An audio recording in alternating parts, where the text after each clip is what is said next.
अस्सलाम वालेकुम everyone. So in this video we are going to start the carcinoma of the breast. ठीक है, अब जो ब्रेस्ट के कार्सिनोमा होते हैं ना, ये हमारे पास इसकी हम प्रिवेलेंस और इंसिडेंस और इन चीज़ों के बारे में तो बात कर ही लेंगे ना प्रॉपरली जब हम बात करेंगे। ठीक है, लेकिन ये है कि ये एज के साथ जो है ना, ये कार्सिनोमा जो होता है ना वो ज़्यादा होना शुरू हो जाता है। ठीक है, और ये सेकंड मोस्ट कॉमन कैंसर है। ठीक है, फीमेल्स में पहला जो है लंग्स कैंसर है। ठीक है, फिर सेकंड जो है वो ब्रेस्ट कैंसर है। ठीक है, और अगर एक फ़ीमेल है जिसकी एज 90 ईयर्स तक हो गई है तो अगर तकरीबन 8 फीमेल्स हैं, ठीक है, जिनकी 90 ईयर्स तक एज हो गई है। ठीक है, तो उन 8 में से एक को एटलीस्ट ये ब्रेस्ट कैंसर तो होगा। ठीक है, वो जो डेथ होती है ब्रेस्ट कैंसर की वजह से वो भी बहुत ज़्यादा कॉमन है। ठीक है, अच्छा, फिर इसके बाद हम आते हैं बायोलॉजिक सब ग्रुप। ठीक है, बायोलॉजिक सब ग्रुप में क्या होता है, ये जो है ना पैथोजेनेसिस जब हम पढ़ेंगे ना तो तब ये बहुत ज़्यादा इंपॉर्टेंट है। ठीक है,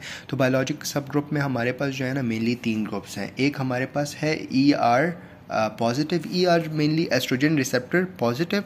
ठीक है, और HER 2 नेगेटिव। देखो हमारे पास ना इसमें ये जो बायोलॉजिक सब ग्रुप्स है ना, इसमें 2 चीज़ें याद रखनी है। एक एस्ट्रोजन रिसेप्टर की वो होता है। ठीक है, मतलब वो कार्सिनोमा करवाने में जो है वो हेल्प कराता है। ठीक है, इसके अलावा हमारे पास जो होते हैं ना, एक चीज़ होती है जिसको हम कहते हैं ह्यूमन एपिडर्मल ग्रोथ फैक्टर। ठीक है, अब ह्यूमन एपिडर्मल ग्रोथ फैक्टर भी obviously is a growth factor, so it's going to cause growth ज़्यादा हो जाएगी, कैंसर की प्रोबेबिलिटी जो होगी वो इंक्रीज़ हो जाएगी। ठीक है, सही है। तो अब हमारे पास 3 सब ग्रुप्स हैं। ठीक है, एक हमारे पास ये ग्रुप होता है कि एस्ट्रोजन जो एस्ट्रोजन रिसेप्टर जो है वो पॉजिटिव होता है, और जो हर 2 होता है वो नेगेटिव होता है फर्स्ट ग्रुप में। ठीक है, सेकंड में क्या होता है कि हर 2 जो होता है वो पॉजिटिव होता है, और एस्ट्रोजन रिसेप्टर जो होता है वो पॉजिटिव भी हो सकता है और नेगेटिव भी हो सकता है। और थर्ड में क्या होता है, ER भी नेगेटिव होता है और हर भी नेगेटिव होता है, फिर भी कैंसर हो जाता है। ठीक है, अच्छा, अब इंसिडेंस और एपिडेमियोलॉजी की बात कर लेते हैं। तो एपिडेमियोलॉजी एज के साथ जो है ना ये कैंसर जो होता है वो इंक्रीज़ होना शुरू हो जाता है। ठीक है, सही है। और एज के साथ हमारे पास जो ER वो होता है ना, एस्ट्रोजन रिसेप्टर्स जो होते हैं उनका लेवल भी ज़्यादा हो जाता है। अल्टीमेटली कैंसर की जो प्रोबेबिलिटी होती है वो ज़्यादा हो जाती है। ठीक है, और जो यंग एज होता है ना उसमें ER नेगेटिव होता है। ठीक है, फिर इसके बाद जो है ना हमारे पास जो डक्टल कार्सिनोमा इन सिटू होता है ना, तो उसकी मेमोग्राफिक स्क्रीनिंग वगैरह करके ना अर्ली डिटेक्शन हो सकती है, एंड अल्टीमेटली हमारे पास कार्सिनोमा जो होता है वो फर्दर स्प्रेड और कंट्रोल हो सकता है। ठीक है, अच्छा, फिर हमारे पास ये जो वो है ना, ये कार्सिनोमा जो होता है ना ब्रेस्ट का कार्सिनोमा, ये मेनली जो होता है ना, ये जो अंग्रेज़ होते हैं ना, जो वाइट वो होते हैं ना, मतलब ये यूरोपियंस हो गए या अमेरिकन्स हो गए, अफ्रीकन्स हो गए, उनमें कॉमन इसलिए होता है ना क्योंकि एक तो वो हमारे पास रिलक्टेंट होते हैं टू गेट प्रेगनेंट। ठीक है, और ये सेकंड जो होते हैं रिलक्टेंट होते हैं to give the breast feeding. So ultimately these 2 things increases the risk of the breast cancers. ठीक है,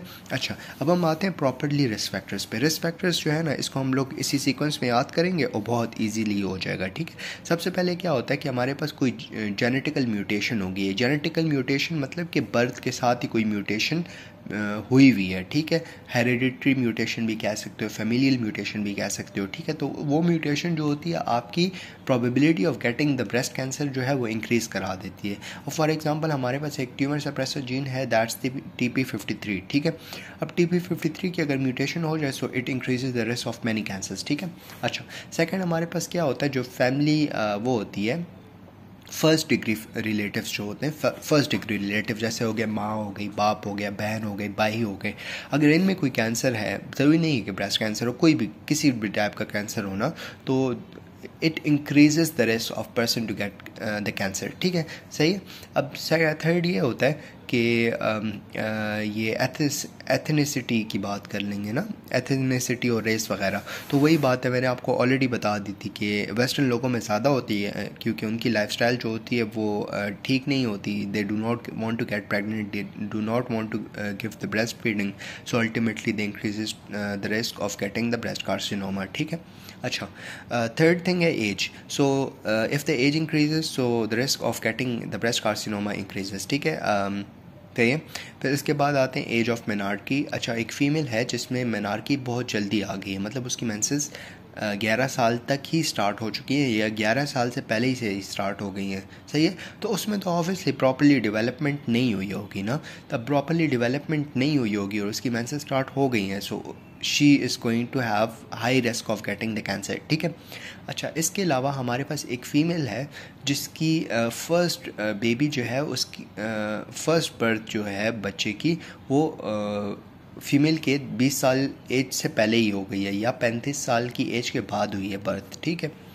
तो उसकी वजह से भी कार्सिनोमा, ब्रेस्ट कार्सिनोमा जो होता है वो बहुत कॉमन होता है, ठीक है। अच्छा, इसके बाद हमारे पास किसी को अगर बिनाइन ब्रेस्ट लेशंस है ना, तो अल्टीमेटली उसमें भी कैंसर की वो ज़्यादा होंगी। और बिनाइन में मेनली कौन से, proliferative without atypia and proliferative with atypia, उनकी रिस्क ज़्यादा होते हैं ना कैंसर बनने के। अच्छा, फिर इसके बाद हमारे पास नेक्स्ट है एस्ट्रोजन एक्सपोजर।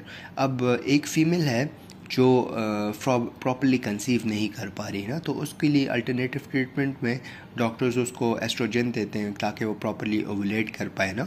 तो एस्ट्रोजन जो है उसके इंजेक्शंस लगते हैं। अब एस्ट्रोजन के जब इंजेक्शंस लगते हैं तो उसकी वजह से कार्सिनोमा की होने की रिस्क जो होते हैं वो ज़्यादा हो जाते हैं, ठीक है। इसके अलावा एक फ़ीमेल है जो पोस्ट मीनोपॉजल है, मतलब मीनोपॉज उसका आ गया है, ठीक है।